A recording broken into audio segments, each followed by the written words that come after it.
성경이 말하는 죄, 이 죄가 무엇일까요? 누군가가 크리스천이 되기 위해서 가져야 할 가장 첫 번째 자의식은 바로 죄인이라는 것입니다.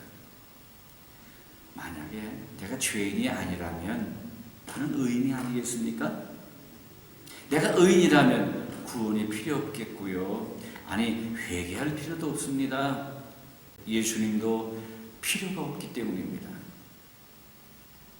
많은 분들과 말씀을 나눠보면 기독교인이든 다른 종교이든 무신론자들 간에 자기가 죄인이라고 하는 것에 대해서 대부분 동의하십니다.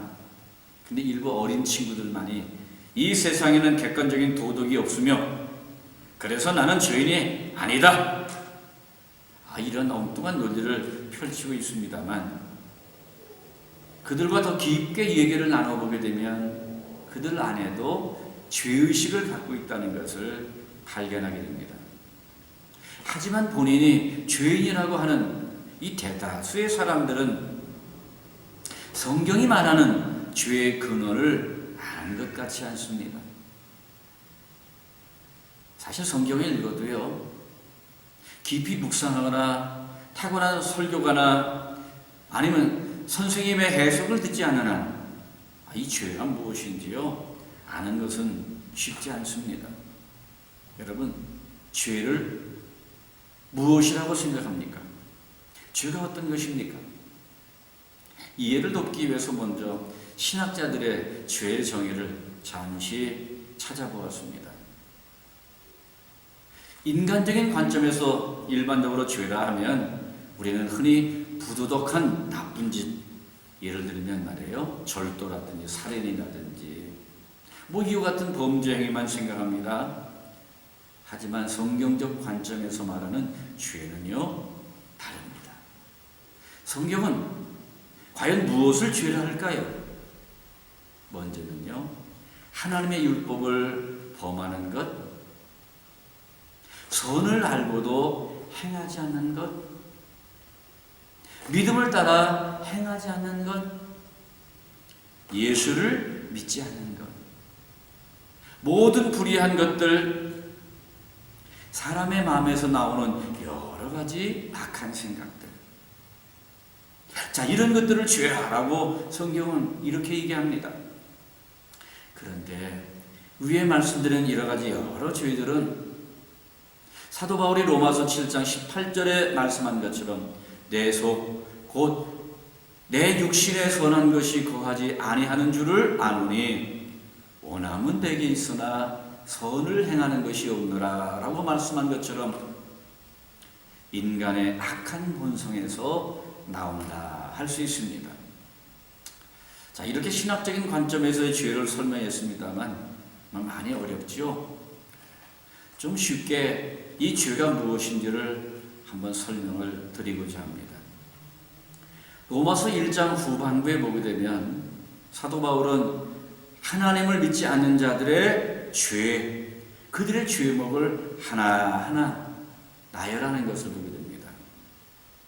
그런데 나열되는 여러 가지 죄 중에 요즘 전 세계적으로 이슈가 되는 동성에 대한 문제를 소개하는 부분을 발견하게 됩니다. 26절, 27절인데요. 이 때문에 하나님께서 그들을 부끄러운 욕심에 내버려 두셨으니 곧 그들의 여자들도 순리대로 쓸 것을 바꾸어 영리로 쓰며 그와 같이 남자들도 순리대로 여자 쓰기를 버리고 서로 향하여 음욕이 불리듯 하며 남자가 남자와 더불어 부끄러운 일을 행하여 그들의 그릇 때문에 상당한 보응을 그들 자신이 받았느니라 라고 말씀하십니다. 남자가 남자와 더불어 부끄러운 일을 행하는 것, 남자만이겠습니까? 여자가 여자와 더불어 부끄러운 일을 행하는 일들이 뭐예요? 동성이 아닙니까? 최근 전 세계에 일어나는 커다란 변화로 인해서 이런 동성애자에 대한 인권도 존중하자, 그들의 결혼을 합법화하자라고 하는 여론이 많이 일어나고 있습니다. 브라질에서도요, 남미 최대 동성애 축제가 있는 것 아십니까? 이 퀘어 축제가 6월에 성대하게 열리는 것을 보게 됩니다. 근데 한국에서도 퀘어 문화 축제라 해서 시청 앞 광장에서 열립니다. 이 동성애, 성경은 분명히 죄로 규정합니다. 죄로 규정합니다. 동성애가 죄인 이유는 하나님의 창조 질서에 역행하기 때문입니다.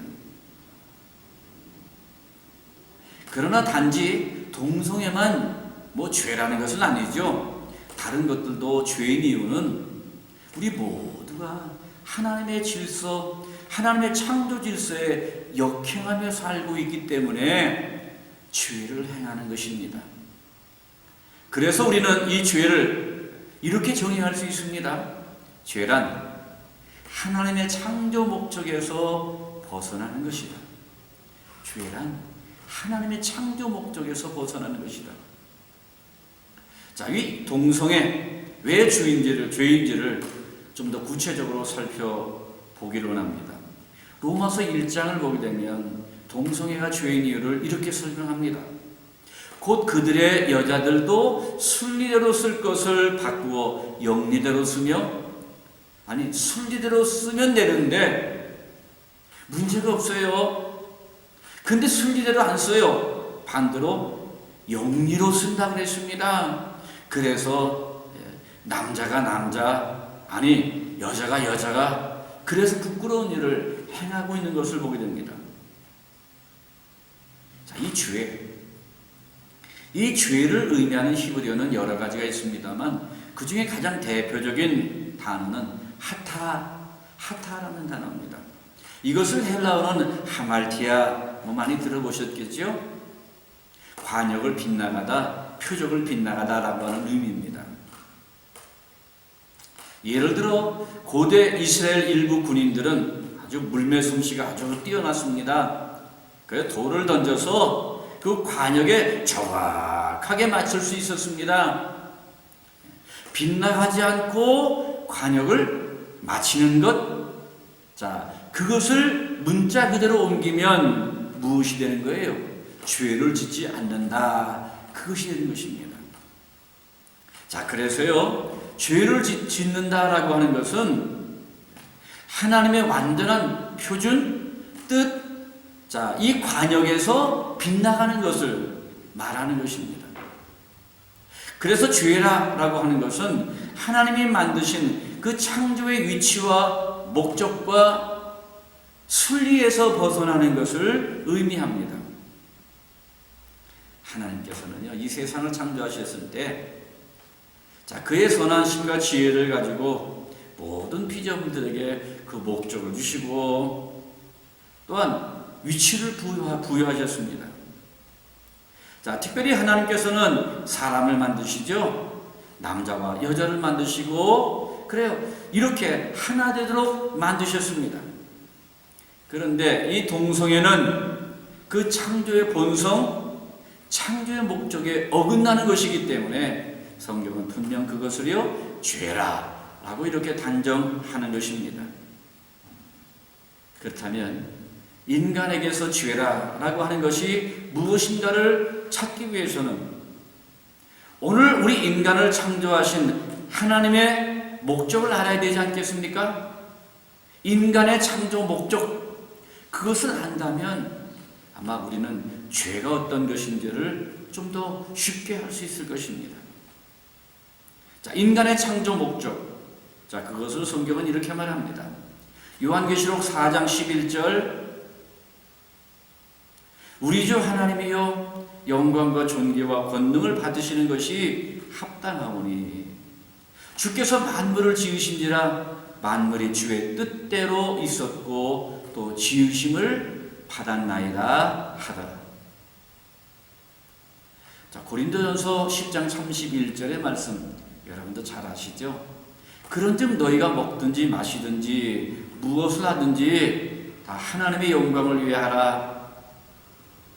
하나 더 말씀드린다면 이사야 43장 7절, 곧 내 이름으로 불리는 모든 자라 내가 내 영광을 위하여 그를 창조하고 그를 지었으며 참으로 내가 그를 만들었느니라.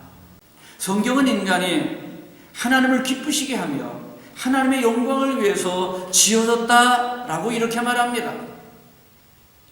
그러므로 우리의 창조 목적은 하나님을 기쁘시게 하는 거예요. 하나님의 영광을 위해 사는 것입니다.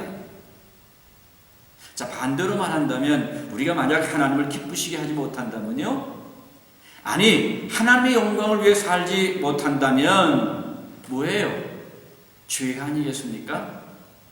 또 하나님께 순종하지 않는 것, 아니 인간을 창조하신 그 본래 목적에서 벗어난 모든 것들, 그래 이 모든 것들이 죄가 되는 것입니다.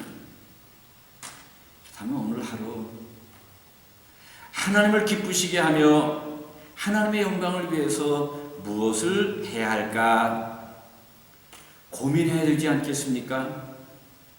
그렇다면 아마 우리는 이 죄를 좀 더 멀리 할 수 있을 줄로 믿습니다. 자, 어떻게 하면 하나님을 기쁘시게 할까? 하나님의 영광을 위해 사는 것이 어떤 것일까? 자, 오늘 우리 고민함으로 죄를 멀리하고 더욱이 하나님을 가까이 하는 그런 하루가 되기를 소원합니다.